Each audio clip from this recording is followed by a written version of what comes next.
Hey guys, kolst here, bringing you the third edition of Draft Analysis. This deck I think is particularly interesting because although it's a 12-0 deck, this is not at all a high roll deck, not even close. I think this deck is a great example of the power of drafting Mage for a more consistent style rather than going for secrets or some other less consistent style. If you're not familiar with our Draft Analysis series, what we do here is we take a deck from my live stream and I add additional commentary beyond what I provide on my stream, so I can give even more details on exactly all the thoughts that are going through my head in making these picks. Now, one thing to know is that this deck was from before the micro adjust, but Mage was untouched in those balance changes, so I don't think all that much has changed with Mage. Maybe you should go a bit more value oriented, but again, I don't think it's too different now.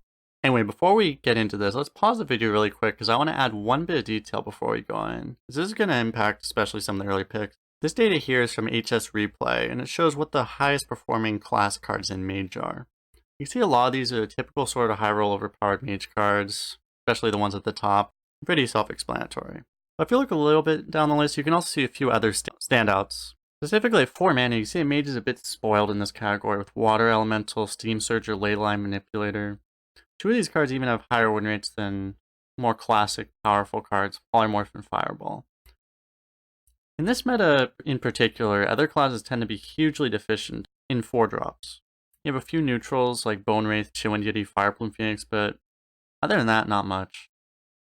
This is one point where Mage can take a huge lead in a tempo game. If everyone else misses their turn 4 and you get one of these cards, it's a huge advantage. So you see a few 2-drops on this list, but only one 3-drop, Pyromaniac, which I find hard to draft typically, so I tend to prioritize 3-drops quite highly in Mage as well. Although I prioritize 3-drops highly in every class right now, frankly. My thought there is if I had to choose to skip turn 2 or turn 3, I'd rather skip turn 2 and hit turn 3 than the other way around. You just get more out of your cards that way. Also, make sure to like, subscribe, and leave a comment if you like these kinds of videos, because you can see I've also started uploading full runs on my channel, so let me know if you like this particular content or if you'd rather just see the full run. Or both, of course. With that, let's get right back into the draft. Alright, so the first pick here, this is exactly what I was talking about before. I like Candle Taker and Ritualist. I think Ritualist has definitely more upside, but it's a bit less consistent, and since I value 3 so highly, I take the Candle Taker here, but it's definitely close. You could go either way, I wouldn't blame you. On pick number 2 here, I think it's between the 2s. Fish Flinger is typically worse if you're trying to play a slower deck, because if your opponent is trying to pressure you, you don't want to give them more fuel to pressure you with. So I prefer the Archaeologist here. Pick number 3, kind of forced into the Arcanosaur. Usually get some elementals, so it can work. Try to make it work. Pick number 4, I think this is a good place to take a late game card. Threshodon's a fine late game card. Not the best, but good enough. The 2 would also be alright, but I don't want to be too light. Alright, for this pick, I think this again relates to my point from the beginning. 4s like Steam Surger are absolutely amazing in Mage right now. I also want to go for a bit of elemental synergies, given that we have the Arcanosaur.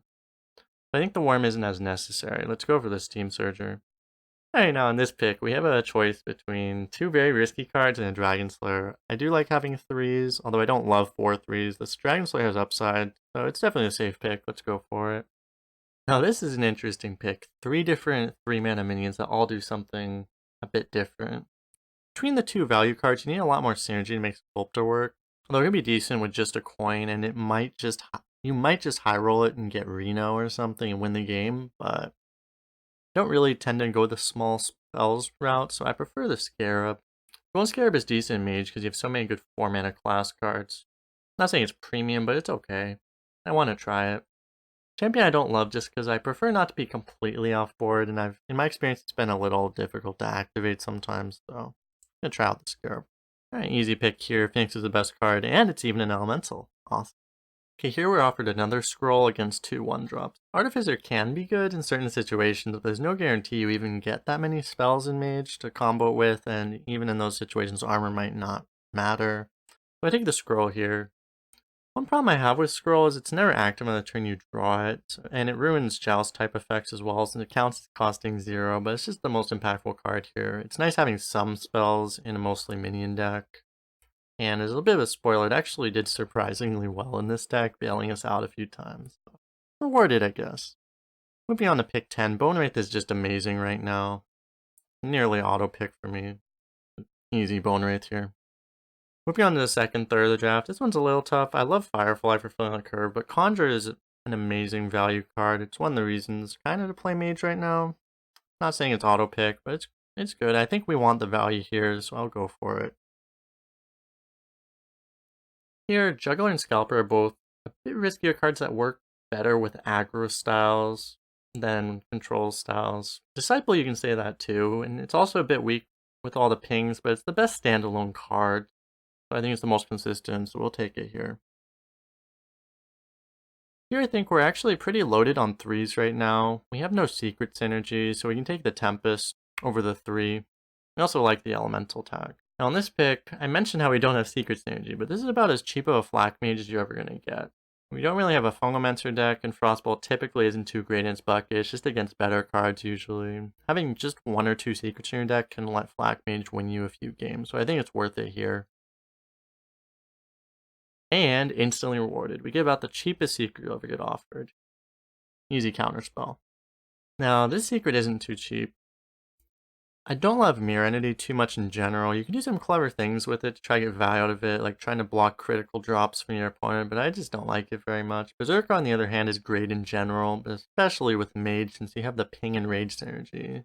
I've always been a big advocate of Temple Enforcer. The way I think about it, it's almost like a mixture of Haunted Creeper and Amani Berserker, and these are 2 of the best 2-drops ever printed for Arena, at least for neutrals. So it's a really great card. I think that's a better pick here. Here's only 2 options. You can take the mediocre ping card or the Reflection, which is a bit less consistent but has much more upside. I'll go for the Reflection here. A few easy picks here. Snail's good over Champion, I think, for our deck.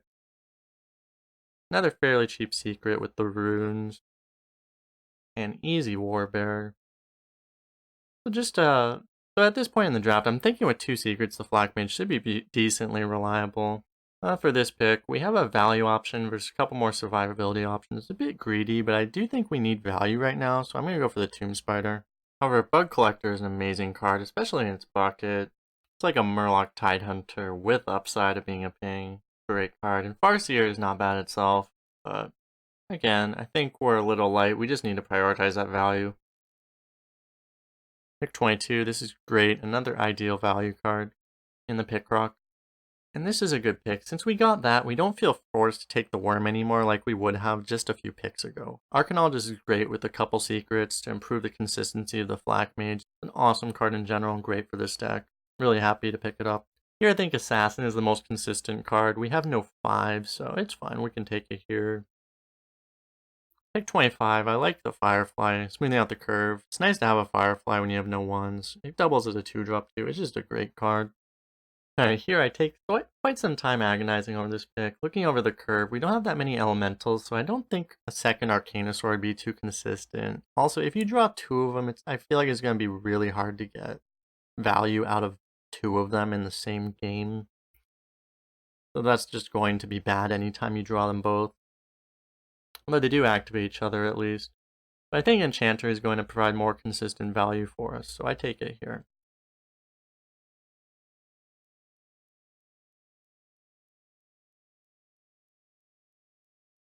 Alright, pick 27. I think these are all 3 amazing cards. I do think the 3s will edge out the Archaeologist though, so let's talk between the Tar Creeper and the Pyromaniac.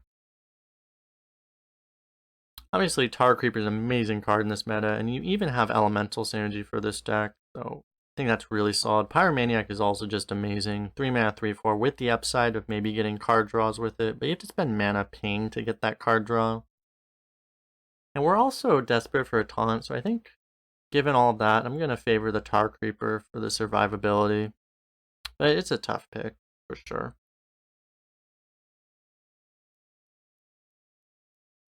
Here for this pick, I do like Lift, but we could handle another 4 right now, and it's more consistent, but less potential. Watermental is also a great reflection target, and there's even Elemental synergy, so I'll favor it here, but it's close.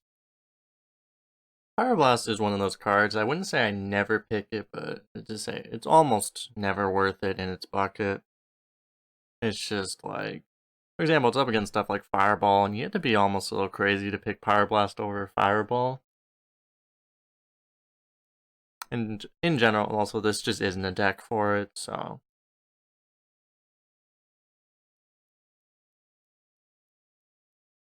And I'm just quickly looking over the deck again. We don't need the 4, but we can definitely handle the 4, so.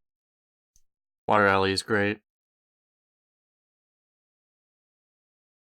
Nice Bug Collector here to finish off our early game. Of course, I love Berserker too, but that ping should be useful, I think. And Manipulator is great here with Solid Body, Elemental, and Discover synergy as well. Just the best card there. Though we're a little heavy on 4s, I think it's okay. Alright, so after playing this deck, I think what really carried it was all its interlacing synergies. Secret, Elemental, Discover, Generation synergies. They were all good standalone cards, and we weren't really dependent on any particular synergy, but oftentimes you would have one go off, and that would just give you a great advantage in that game. Also, we had some lucky games with the Shifting Scroll. It really bailed us out of some dicey situations. Anyway, as always, if you want to watch the run in its entirety, the link to the Twitch highlight is available in the description. Don't forget to like, subscribe, and share the video if you think this kind of content is helpful. Follow me on Twitch if you want to see these runs live as well. As always, I'm interested to hear what you guys think. If you have made other picks, feel free to comment why, or feel free to ask any questions you have as well. Any engagement helps me out. Again, let me know if you like these kind of videos, or if you'd rather just see full runs, or both. Just whatever you guys think. I don't make these videos for myself, it's for you guys. And even if you have nothing to say, just leave a comment. Any engagement helps me out. In any case, thanks for watching. I'll see you guys next time.